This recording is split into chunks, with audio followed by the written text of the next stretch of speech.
राधे राधे, हरे कृष्णा। आप सभी का दिन शुभ हो। आज दिनांक है 28 जनवरी मंगलवार और आज माघ मास का 15वां दिन है। और आज माघ मास महात्म्य की आगे की कथा सुनाने से पहले आपको सुनाते हैं राधा रानी की एक बहुत ही सुंदर और अद्भुत कथा, जिसे सुनने के बाद मेरा तो ऐसा विश्वास है कि आपके मन में श्री राधा जी के प्रति भक्ति, प्रेम, आस्था या फिर वात्सल्य और भी बढ़ जाएगा। अगर ऐसा होगा तो मुझे जरूर बताइएगा। एक बार की बात है, श्यामानंद जी वृंदावन जी के बहुत बड़े रसिक संत हुए हैं, जो कि रसिक मुरारी जी के गुरुदेव भी थे। वे नित्य सेवा कुंज में, जहाँ प्रिया प्रियतम नित्य विहार करते हैं, वहां पर झाड़ू लगाया करते थे। झाड़ू को सोहनी भी कहते हैं। तो वो सोहनी लगाते समय बड़े ध्यान से, बड़े गौर से एक एक लता के नीचे देखा करते कि कहीं कोई चरण चिन्ह तो नहीं है, क्योंकि कभी कभी उनको प्रियालाल के चरण चिन्हों के दर्शन हो जाते थे, तो वो बड़े भाव में निमग्न हो जाया करते। प्रियालाल के चरणों में जो चिन्ह हैं, वो उन्हें देखकर पहचान लेते कि ये तो उनके ही चरण चिन्ह हैं।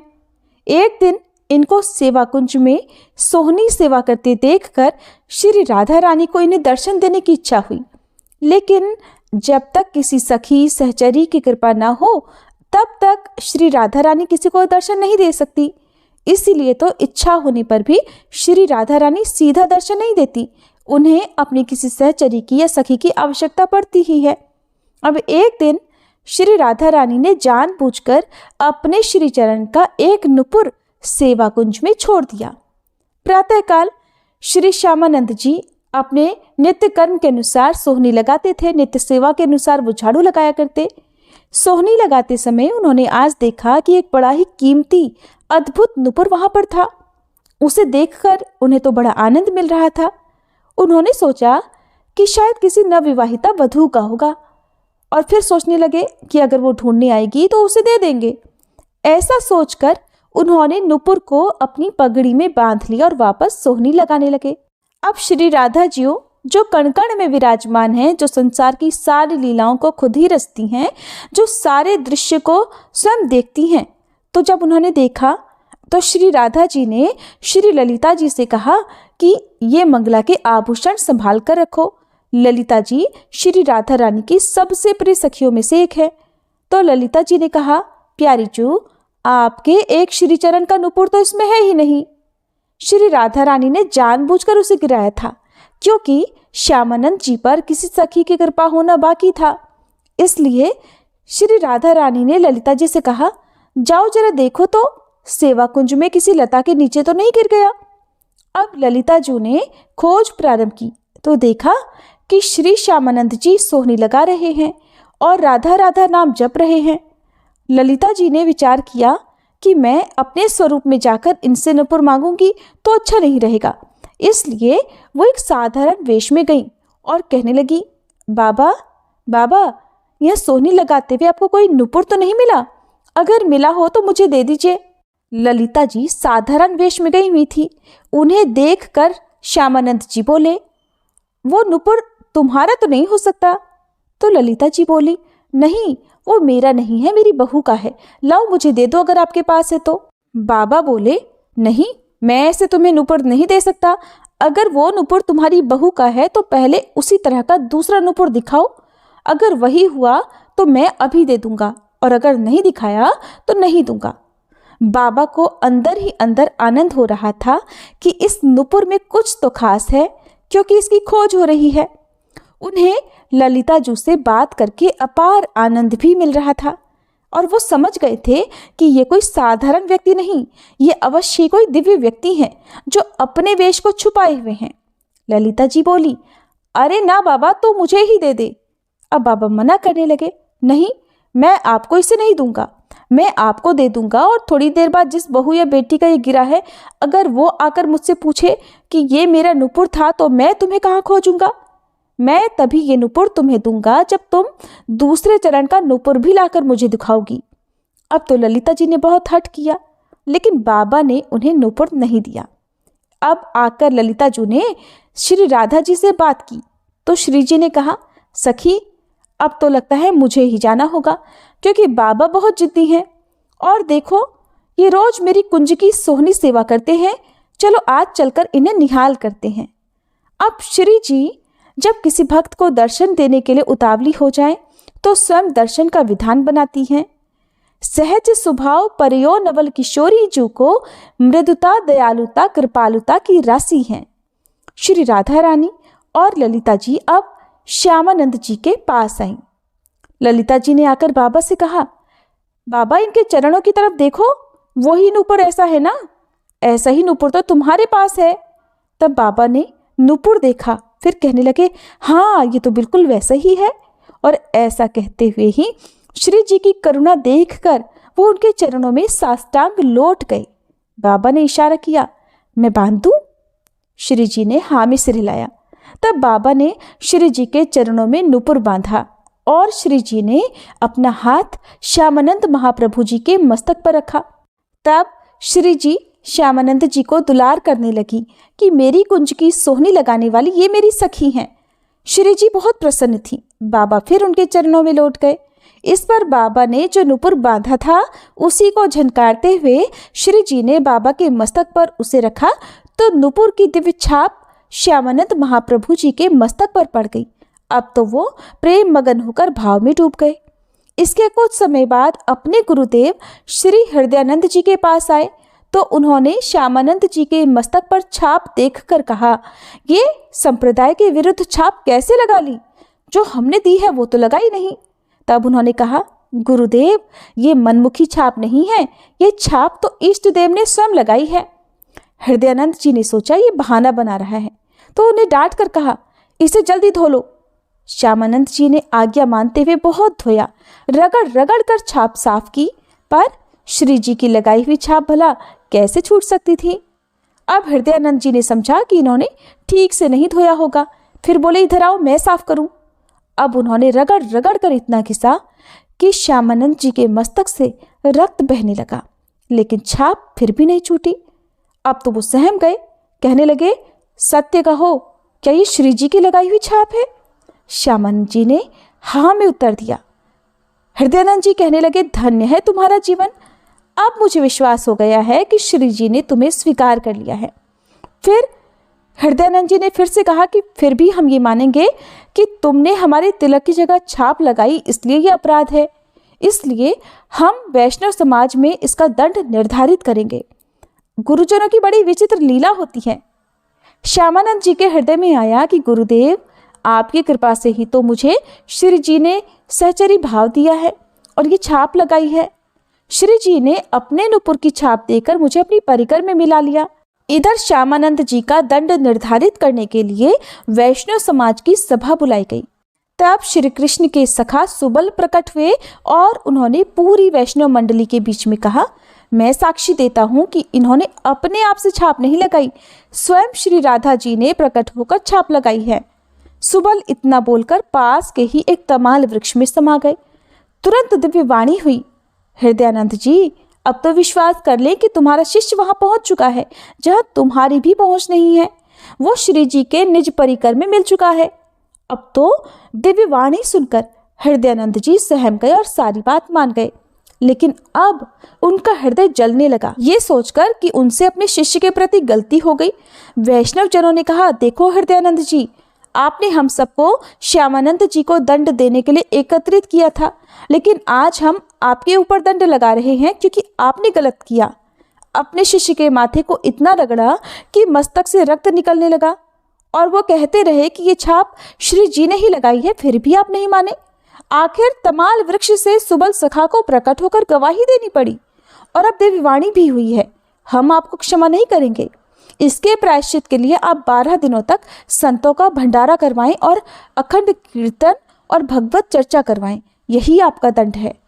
उस दिन से ही हृदयानंद जी के यहाँ दंड उत्सव मनाए जाने की प्रथा प्रारंभ हुई।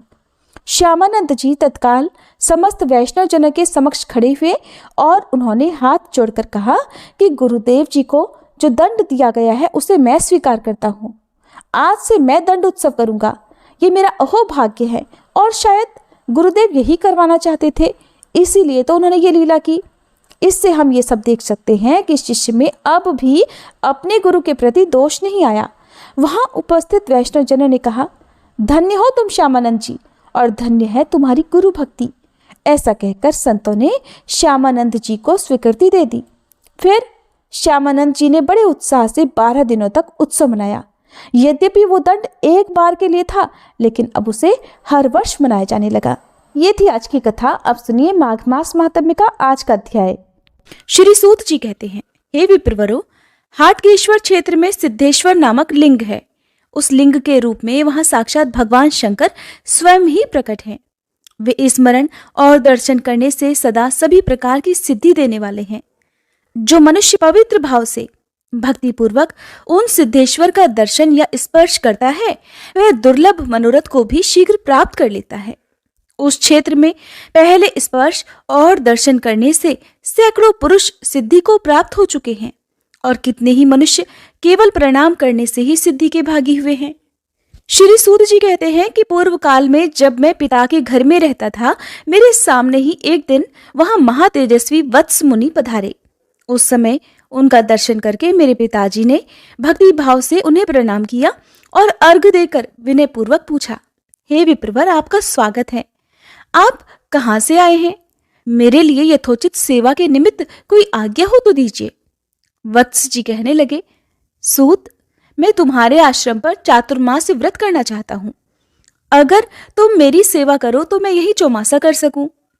लो महर्षण जी ने कहा, हे ब्राह्मण, मैं निसंदेह आपकी आज्ञा का पालन करूंगा। फिर ऐसा कहकर मेरे पिताजी मुझसे बोले कि वत्स, तुम्हें प्रतिदिन इन महर्षि की सेवा करनी चाहिए। तब मैं विनीत भाव से उनकी सेवा टहल के सभी कार्य करने लग गया। वे रात में मुझे विचित्र विचित्र कथाएं सुनाया करते थे। एक समय कथा के अंत में मैंने पूछा कि भगवान, समुद्र सहित संपूर्ण धरातल को आपने थोड़ी ही अवस्था में कैसे देख लिया? जिन द्वीप, समुद्र और पर्वतों की चर्चा आपने की है, वहां तक तो मनुष्य मन के द्वारा भी कभी किसी प्रकार नहीं जा सकते। हे मुनीश्वर, ये किसी तपस्या का प्रभाव है या फिर मंत्र का पराक्रम है जिससे आपने संपूर्ण भूतल को देख लिया है? वत्स मुनि ने हंसकर कहा, ये तुमने ठीक समझा है। मेरे मंत्र का ही ऐसा पराक्रम है। मैं प्रतिदिन भगवान शिव के समीप षडक्षर मंत्र अर्थात ओम नमः शिवाय मंत्र का 8000 जप करता हूं। इससे तीनों काल मेरी युवावस्था सदा स्थिर रहती है। मुझे भूत और भविष्य का ज्ञान है और मेरा जीवन सदा सुखमय बना रहता है। मेरी आयु लाखों वर्षों की हो गई है, फिर भी अभी प्रथम अवस्था अर्थात किशोरावस्था की ही दिखाई देती है। एक समय मेरी पत्नी की मृत्यु हो जाने पर जब मैं उसके लिए शोक कर रहा था, तब मेरे सुहृदयों ने मुझसे कहा कि अरे भैया, तुम शोक क्यों कर रहे हो? एक न एक दिन तो हम सभी की मृत्यु होने वाली है, इसके लिए रोना क्या है? तुमने अपनी पत्नी को पहले से नहीं देखा था, वह अदर्शन से ही तुम्हें प्राप्त हुई थी और अब पुनः अदर्शनावस्था को ही चली गई है।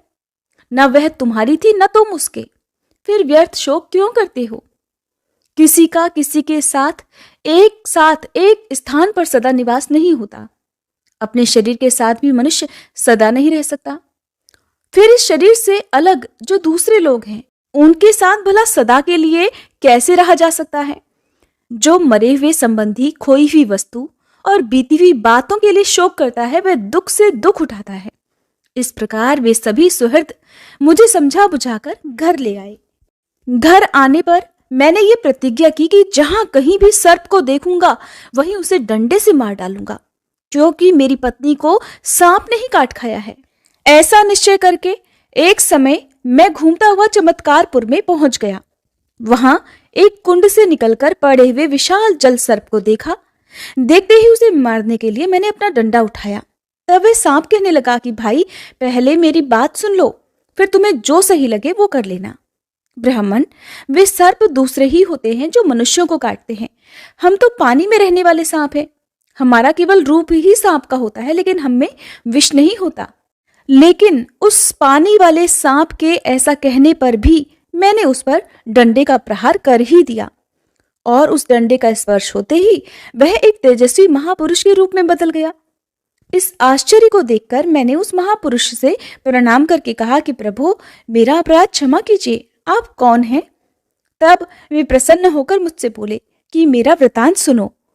मैं पहले राजा चमत्कार के बनवाए हुए उत्तम नगर में एक ब्राह्मण था।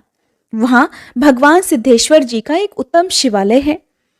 किसी समय वहां यात्रा का महोत्सव था। उस अवसर पर बहुत से ऋषि मुनि वहां पधारे हुए थे और देवाधिदेव महेश्वर को प्रणाम करके वे उनके सम्मुख बैठ गए। फिर आपस में कथा वार्ता करने लगे। वे सभी दया और धर्म से युक्त थे और उनमें से कितने ही महात्मा उस देवालय में भक्ति पूर्वक नृत्य करते थे। इस प्रकार जब वहां महान उत्सव हो रहा था, उसी समय मैं बहुत से समवयस्क युवकों के साथ उसी स्थान पर चला गया। मेरे दुष्ट साथियों ने उस उत्सव में विघ्न डालने के लिए मुझे बार बार प्रेरित किया। तब मैं एक भयंकर आकार वाले विशाल जल सर्प को लेकर आगे बढ़ा और उस महान जन समुदाय में उस सर्प को फेंक दिया। सर्प को देखकर मृत्यु के भय से व्याकुल होकर सब लोग वहां से भाग निकले। वहीं सुमन नाम वाले एक तपस्वी भी थे, जो अपने उत्तम शिष्यों के साथ वहां आकर समाधि में लीन थे। हृदय के भीतर कमल के आसन पर विराजमान उन्हीं वेदाधीश्वर महेश्वर का वे उस समय साक्षात्कार कर रहे थे, जो सर्वव्यापी, अविनाशी, सर्वज्ञ, अनित्य, अभेद्य और जरा मृत्यु से रहित बताए जाते हैं। उन तपस्वी के सभी अंगों में रोमांच हो रहा था। उनके नेत्रों से आनंद अश्रुओं की अजस्र धारा प्रवाहित होकर उन्हें भिगो रही थी। इस प्रकार समाधिस्थ होकर अविचल भाव से बैठे हुए उन महात्मा के शरीर को उस सर्प ने अपनी देह से लपेट लिया। उसी समय उनका एक शिष्य वहां आ गया, जो बड़ा तपस्वी था, जिसका नाम श्रीवर्धन था। उसने अपने गुरु के शरीर से लिपटे हुए सांप को और पास में ही मुझे खड़े हुए देखकर समझ लिया कि इसी ने ये दुष्टता की है। तब उसने क्रोधित होकर कहा कि अगर मैंने निर्विकल्प चित्त से महादेव जी का ध्यान किया है, तो उस सत्य से ये दुष्टात्मा ब्राह्मण ऐसे ही सांप वाली आकृति का हो जाए। उसके इतना कहते ही मैं उसी क्षण भयंकर सर्प शरीर को प्राप्त हो गया। फिर समाधि से विरत होने पर मुनि ने अपने शरीर पर भयंकर आकार वाले सांप को देखा। फिर सांप की ही आकृति में स्थित मुझे महान दुख उठाते हुए देखा, तो पास खड़ी हुई सभी जनता को तटस्थ और भय से संतृष्ट पाया। तब उन्होंने ज्ञान दृष्टि से सब कुछ जान लिया और मेरे प्रति दया भाव से भरकर अपने शिष्य से कहा कि श्रीवर्धन, तुमने ये सब कर्म करके मेरा प्रिय नहीं किया, इस दीन ब्राह्मण को श्राप दे दिया। ये तपस्वियों का धर्म नहीं है, जो मान और अपमान में समान रहे, ढेला, पत्थर और सोने को एक सा समझे तथा शत्रु और मित्र के साथ एक सा स्नेहपूर्ण बर्ताव करे, वही तपस्वी सिद्धि को प्राप्त होता है। और तुमने अज्ञानवश इस ब्राह्मण को शाप दे दिया है कि तुम्हारा बाल चापल्य ही तो है। मेरी आज्ञा से इसके प्रति पुनः तुम्हें अपना प्रमाद प्रकट करना चाहिए। ये सुनकर शिष्य श्रीवर्धन ने हाथ जोड़कर गुरु को प्रणाम करके कहा कि मैंने ज्ञान अथवा अज्ञान से, हे गुरुवर, जो बात कह दी है वह निस्संदेह वैसी ही होगी। गुरु बोले, वत्स, मैं जानता हूं कि तुम्हारी वाणी कभी झूठी नहीं हो सकती। फिर भी मैं ये बार बार कहता हूं कि तपस्या और धर्म से हीन पुरुषों की जो चाल होती है, वही तपस्वी मुनियों की नहीं होती। उन यतियों के लिए तो एकमात्र क्षमा ही सिद्धि देने वाली बताई गई है।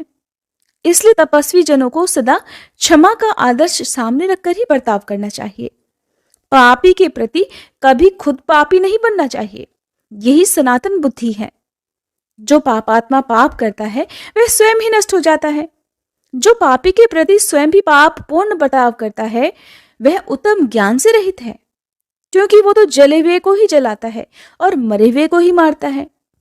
जो अपना उपकार करने वाले पुरुषों के प्रति ही साधुतापूर्ण बर्ताव करता है, उसकी उस साधुता में क्या विशेषता है? जो अपनी बुराई करने वालों के प्रति भी साधु भाव रखता है, वही जनता द्वारा साधु कहा जाता है। अपने शिष्य से ऐसा कहकर गुरुजी ने परम दया से युक्त होकर फिर मुझसे कहा कि सर्प, मेरे शिष्य की बात झूठी नहीं हो सकती, अर्थात इसने जो भी शाप तुम्हें दिया है वो झूठा नहीं हो सकता। इसलिए अब तुम कुछ समय तक सर्प के शरीर में ही स्थित रहकर अपने उद्धार की प्रतीक्षा करो। तब मैंने पूछा, हे मुनिश्रेष्ठ, मेरा शाप कब दूर होगा? उन्होंने उत्तर दिया, जो शिवालय में एक क्षण भी संगीत आदि का आयोजन करता है, उसके धर्म की संख्या नहीं बताई जा सकती। इसी प्रकार जो उस महोत्सव में विघ्न डालता है उसके पाप की भी कोई गणना नहीं कर सकता। इसलिए तुम भी पापी ब्राह्मण हो, इसलिए तुम्हारी मुक्ति इस समय तो नहीं होगी। फिर भी मेरी एक बात सुनो, जो श्रद्धा पूर्वक भगवान शिव के षडक्षर मंत्र अर्थात ओम नमः शिवाय मंत्र का जाप करता है उसका ब्रह्म हत्या जनित पाप भी नष्ट हो जाता है। 10 बार षडक्षर मंत्र के एक जप से 1 दिन का और 20 बार के जप से मनुष्य 1 वर्ष का पाप धो डालता है। इसलिए अब तुम जल में रहकर आदर पूर्वक इस मंत्र का जप करो, जिससे जन्मांतर में किया हुआ तुम्हारा पाप भी क्षीण हो जाए।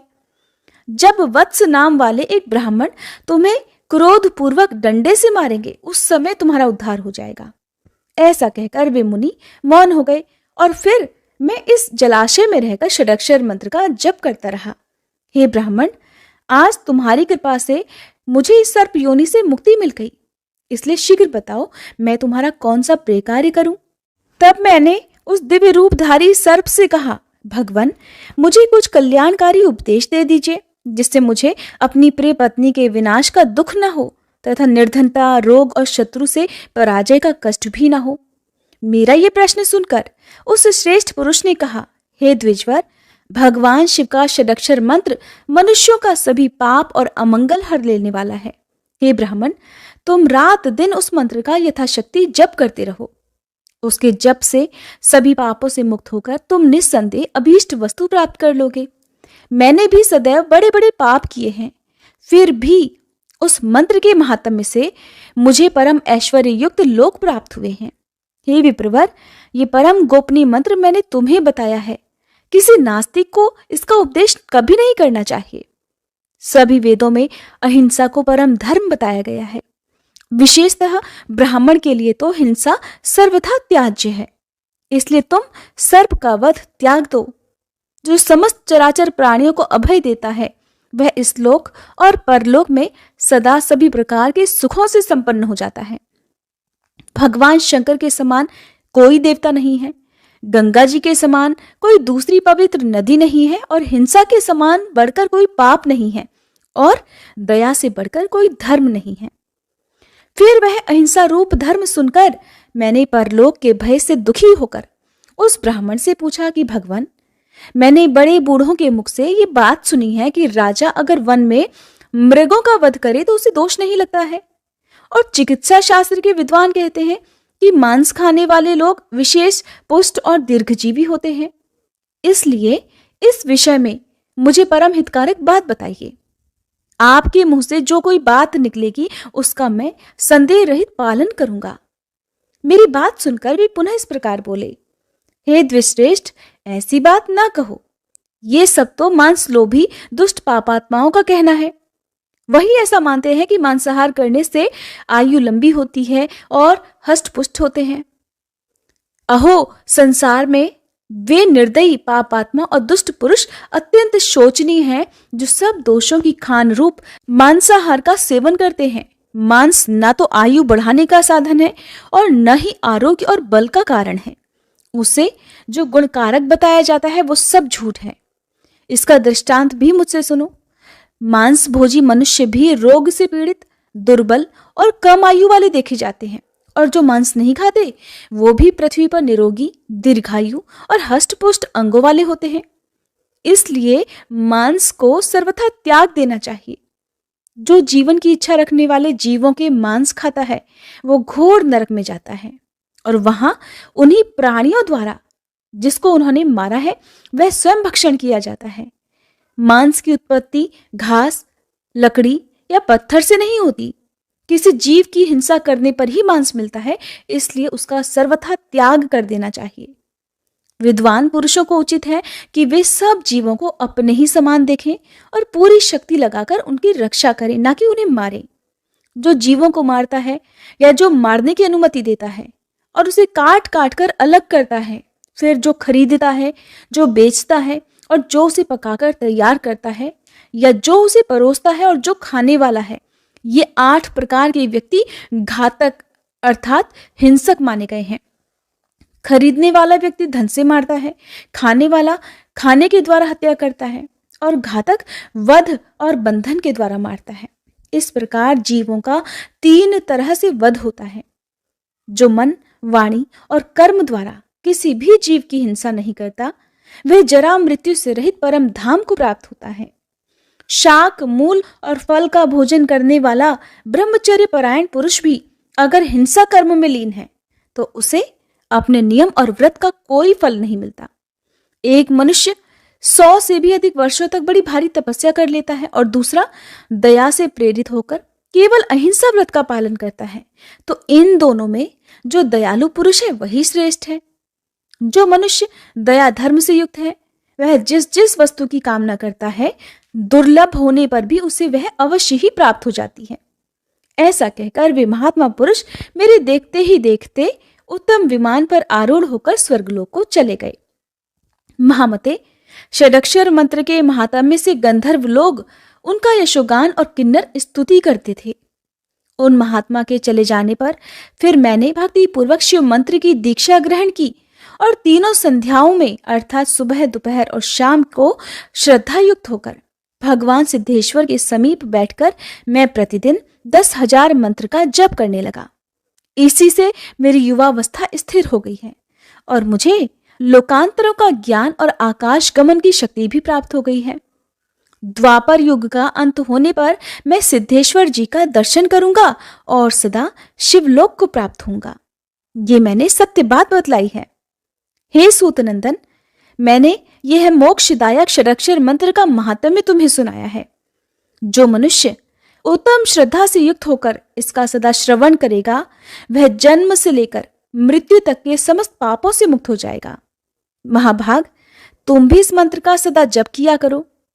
श्री सूत जी कहते हैं, महर्षियों, इस प्रकार पहले सद्गुरु के मुख से सुना हुआ यह षडाक्षर महात्म्य मैंने तुम्हारे सामने कहा है। हरे कृष्णा। आज के अध्याय में बस इतना ही। इसके आगे का वृतांत आप सभी अगले अध्याय में जरूर सुनिएगा।